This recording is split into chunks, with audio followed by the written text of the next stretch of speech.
What's good, y'all? Look, I wasn't gonna do no more videos, but tonight is the premiere of season 2. It seems like it's so. Must have been coming back from a hiatus. It says season 2, episode 11. It's weird, but anyway, 911, and this thing had me screaming in the beginning. And what is it, 9:30? So you got a half hour left. Oh my gosh. The lady with the she was getting her face done. And then all the doctors passed out. And her face was falling off to her neck. All this. I said, see, that's why you don't need any unnecessary surgery. And then the next day was the shark.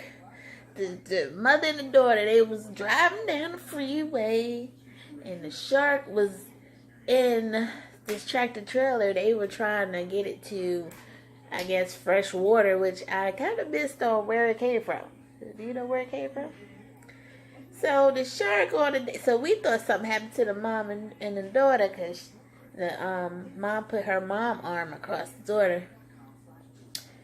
But the shark was in the middle of the road with the worker's arm in its mouth, just biting it all up. And then Bobby and all them got there, and he's talking about, don't kill the shark, save the shark, and his arm is all tore up. Oh my God, this episode is crazy. Now this man kidnapped the kids. And I don't even know if that one kid is his kid, too. This is crazy. He did look evil. The boy called 911, and then he said, tell him it was a fake call. You were just mad at me because I grounded you. And then Athena, which is Angela Bassett, she come over there. And after she leave, and some little boy hiding in the crawl space, he got him tied up and got his mouth all tied up. I said, poor thing. Poor thing. I knew something wasn't right with that. You know what I'm saying? Alright, so it's about to come back.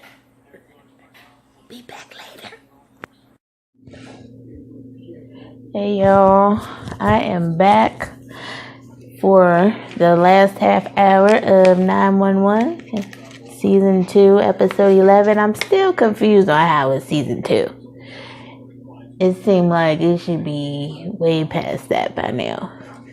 Okay, so I left off with the man whose arm was in the shark. And they're trying to pour water on the shark and keep it alive. These are those PETA people probably. I don't know what their name was. But the man would have died for the shark. And then they freed the shark. And the man's arm was all bit up. So they took the man off on the gurney. And the man's like, please don't kill her. Please don't kill her.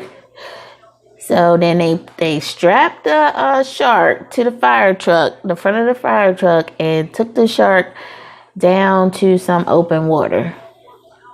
And then some of them are still in the water trying to let the shark go, but luckily they didn't get ate up. So all this is not in order because it was so much. It was like 4 or 5 stories going on in this one episode. So Athena's parents were coming to town, and I forgot the ex-husband's name, which is Rockman Dunbar, who played on Soul Food and Oz, I believe. So, but if you go back to season 1, he tells her that, he's gay, and that was a whole, you guys gotta watch that from the beginning. So he brings the kids back, and he's like, her parents, he was telling Bobby, which is the new boyfriend, fiance, and he is the fire chief, I believe that's his title. So he's telling Bobby, he's like, are her parents here yet? He's trying to get out of there because he said the mom is horrible, basically. And so the mom gets there before he leaves, and she was all nice to him. She was like, and did you bring your husband? And are you staying for dinner? And he's like, no, and we're not married yet. Then she got on Athena about, I know Bobby, he doesn't live here, does he? And she's like, no, not yet.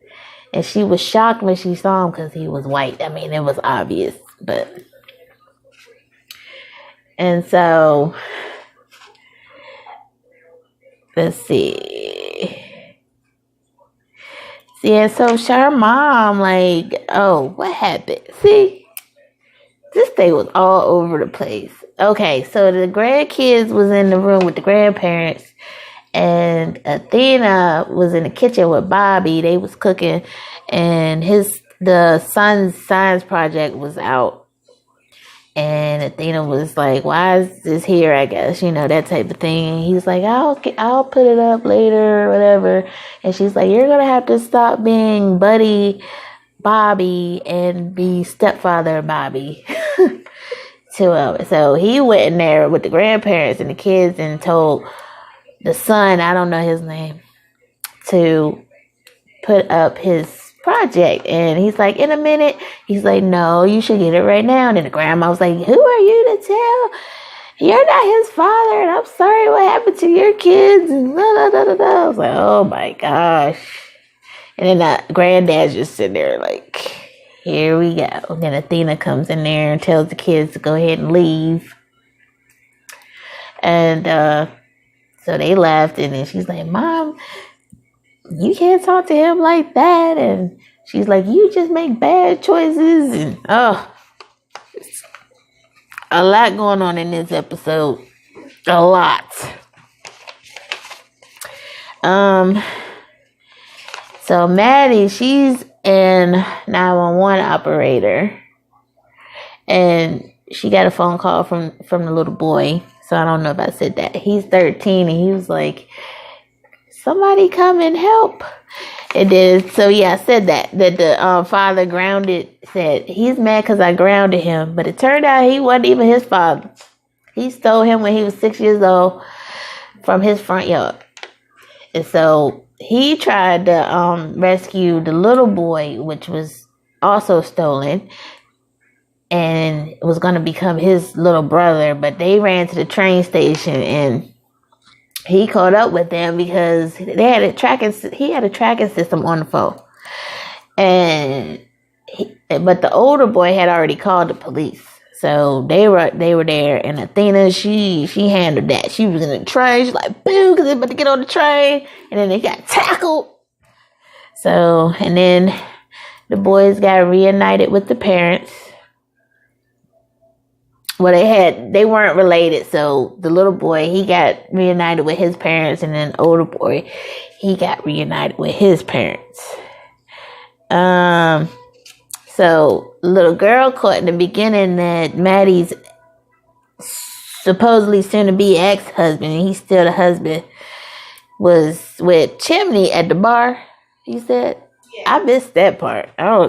So he's calling. Did Chimney call him? Yeah. Chimney called him and said, I can't meet up with you because I'm going to have a date with Maddie. And he was like, he's like, yeah, that's a surprise. I guess I was wrong. So, he's pretended to be his friend or whatnot to get closer to Maddie. And he was an abusive husband. So that's why she ran away from him. She actually went to see Chimney at the fire department and had a stack of papers. And he said, oh, divorce papers so soon? So then Chimney, he's all getting all pumped up for his little date. He's going up to her house, and Maddie's on the phone with, I guess, the lawyer. I don't know. I kind of, she's like, we can't find. She's like, did you give him the papers? We can't find them. And so I think something happened to somebody on that end. I didn't catch that part either. But, so Chimney was ringing the door buzzer and she buzzed it. And so Chimney walked in, and then the ex-husband, soon to be, I guess, walked in behind him and then just totally stabbed Chimney. Oh my gosh. So she had her back turned towards the door, and she's like, she heard somebody coming, and she's like, did you, I forgot what she said to him, what she was going to say to him. So she turned around and she's gasping. She's like, oh. And then he punched her smooth out. So then they left us hanging for the next episode, which looks very, very exciting. Guys, I know I jumped around on this because I wasn't expecting this to be so good, but I should have known better. So you guys catch up on, if you haven't seen it before, go to the beginning. And I will see you guys next time.